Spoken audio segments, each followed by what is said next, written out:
Hey there, welcome to this week's episode of Bloomerang TV. Thanks so much for tuning in. It's our first episode of the new year, 2015, and I'm super excited to have Ben Rymer joining us today. Ben is the Fundraising Research Manager over at Age UK. Hey Ben, how's it going? Hey, I'm good, Stephen. Thanks for having me on. Yeah, absolutely. Thanks for being here. Maybe you can tell people a little bit about what you do over there at Age UK and a little bit about what Age UK does. Sure. So Age UK is the UK's largest charity working with and for older people. So we provide healthcare services, we work on advocacy, we have quite a large fundraising department too. So we do lots of different things in support of older people. My role is basically prospect researcher in the fundraising division there. So I'm responsible for identifying suitable supporters for particular campaigns and also learning a bit more about them, sort of doing qualitative research as well. I guess for this, I've also been doing a sort of side project as well, which is interviews like this, like podcast interviews with a bunch of people talking about my job, so like prospect research and how it will change in the future, but also retention and how we can build stronger relationships with our supporters, which we need to do, I think.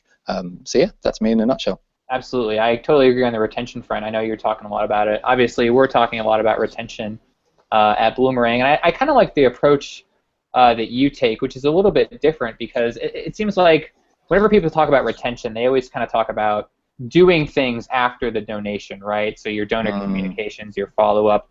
But you think of retention, you know, before the donation happens, and and how you kind of approach the campaign. Can you talk a little bit about how you take a retention-based approach, you know, leading up to a campaign and during a campaign, rather than just, you know, doing it afterwards? What does that look like?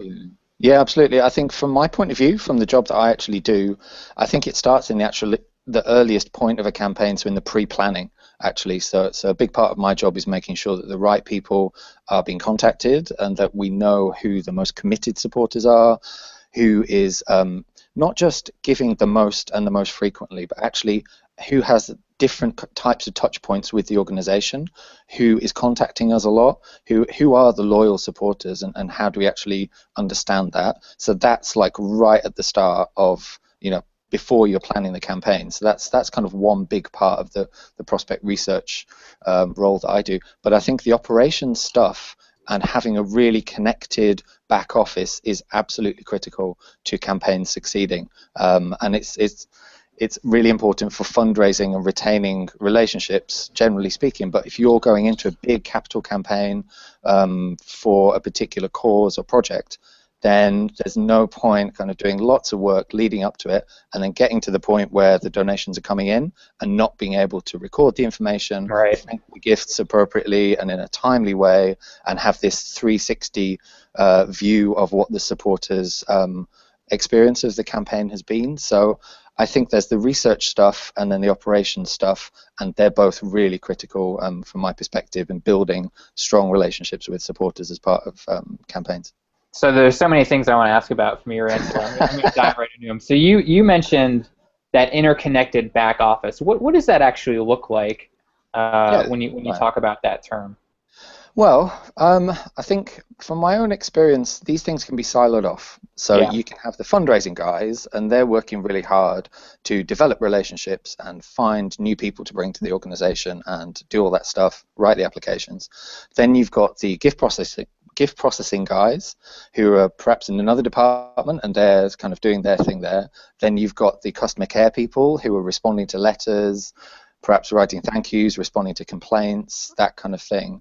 And then you've even got this kind of senior people kind of up a few layers maybe, and it can be siloed off. So what I mean by operations is actually having an integrated approach where the people who are doing the work at the beginning, so the fundraisers building the relationships, are linked up with the people doing the operations and the processing and doing the thanking, dealing with the complaints. It's all about, all those areas are about building relationships with supporters. Like there's no point trying to divide them, split them off. You need to have them all really integrated, connected up. So that's what I mean by the operations side. It's like having your back office function connected to the frontline fundraisers and having the information flow around as well as it can.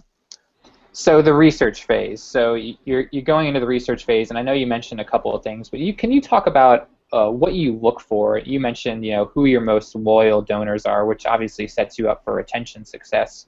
What are those factors that you look for, or actually try to research in order to identify who's the most loyal, who's going to be the most receptive to the campaign, who it's going to work for? Yeah, there is a traditional approach which for insight professionals and prospect researchers is largely about transactions, and that's as you said, that's largely about money coming in and the recency and frequency and monetary value of those gifts. But I think it's quite sensible to take a wider view of the supporters' experience of the charity. So actually, that's obviously, the transactional stuff is obviously important, but you've got to look as well at people who are perhaps volunteering for your organization, who are giving their time as well as their money, people who are proactively giving and contacting you. So so who's calling in to say that their address has changed, who is responding to surveys, who is calling up because they liked your television ad or your mailing, who is actually proactively contacting you as well. I think there's probably a piece around qualification and doing qualitative desk research as well to understand if you're dealing with major givers, have they given big gifts to similar causes, or is there a personal connection with your cause? Have they experienced have their parents had dementia, or some kind of direct experience as well? So it's really about stepping beyond that transactional approach and actually trying to broaden that out to the affinity as well. What's the motivation to give, and how connected are they with the organization? I think they're all really key points for that question. Absolutely. So you do all this great research, which obviously you're very valuable to the organization. You deliver it. What are the fundraisers able to do differently that maybe they wouldn't have been able to do, or do not so well maybe without that research? What kind of difference does it really make? Is it segmenting? Is it how they write their appeals? What do those things look like? I think you get to a point where it's a segment of one, actually, and if you're dealing at the top, then you have to be really personalized, if it's philanthropy and major gifts and that type of thing. I think there's something around campaign planning where sort of the traditional pyramid, which we've all seen, like this gift pyramid with one big, and then they get smaller down towards the bottom. It's this pyramid shape. There's something about that middle rank of supporters actually contributing more, I think. That pyramid shape makes sense arithmetically if you have a figure and then you just break it down into a number of supporters. But actually, from a prospect research point of view, it's right to not leave money on the table, if I can put it like that, from that middle rank. And the experience we've had running a kind of mid-value program is that actually you can solicit for more substantial amounts than you might imagine, via mail, via email, could be face-to-face as well. But those middle rungs of the ladder are really quite valuable, and I think have been undervalued in the past. So in terms of helping the fundraisers, you can help them sort of sculpt the ask around the top and make it really personalized, and then help them to understand the value in the middle, and keep that pipeline of prospects moving along and sort of being more personalized. I think they're two of the main things that research can add, really, in terms of planning. Yeah, absolutely. So maybe the thing we can leave with is, a lot of the organizations that follow Bloomerang are smaller. They probably don't have a person like you on staff, they can't afford it or whatever. If you were to talk to a small organization who wants to do all these things that you're talking about, they want to do more research, what advice would you give them to get started, especially if maybe the ED is doing this, one development person is doing this, it's a lot of work, obviously. What advice would you give to those folks? Yeah, it's a really relevant question. I think in the UK, just rough figure is there's 160,000 charities, roughly 165,000. I think like more than half, or 80%, have either no staff or one member of staff full time. So there's probably a similar picture in the US, I'm guessing. I think, however, having said that, if you're a really micro organization, there's a lot of web resources for free that you can use. There've probably never been as many as at this point. So you've got quite a few free sites that you can register for to get business intelligence, to get directorships intelligence. There's a lot of stuff around property. There's free resources that you can sign up to. There are actually, if you go searching around for these resource lists, you can find a lot of stuff that you can do for free online. It's tough in terms of time. Obviously, if there's just one or two of you, then you have to really prioritize quite well. But I would say there's a lot of free stuff around that you can use online for free. I think things like wealth and power lists as well. I mean, that's the price of a newspaper, so it's effectively free. That's, you can use that. And also sort of involving people more. So setting up committees and using that kind of structure doesn't have a kind of pound or euro or dollar cost per se. It's in staff time. But I've worked with committees personally, and that is a really powerful way to bring well-connected or perhaps wealthier people towards the organization, and doesn't cost an arm and a leg, and can work really well with senior volunteers, I think. So that's probably 2 or 3 things that you can do from a smaller organization's perspective. Very cool. Awesome advice, Ben. Hey, thanks so much for being here. This is a great conversation. Want everybody to get into research. Research is cool. It doesn't have to be boring or tedious. I like research. Absolutely. No, it's interesting. And it can pay dividends, right? So absolutely. Ben, maybe you can tell people how they can learn more about Age UK and some of the other interview type things you're doing on the side there.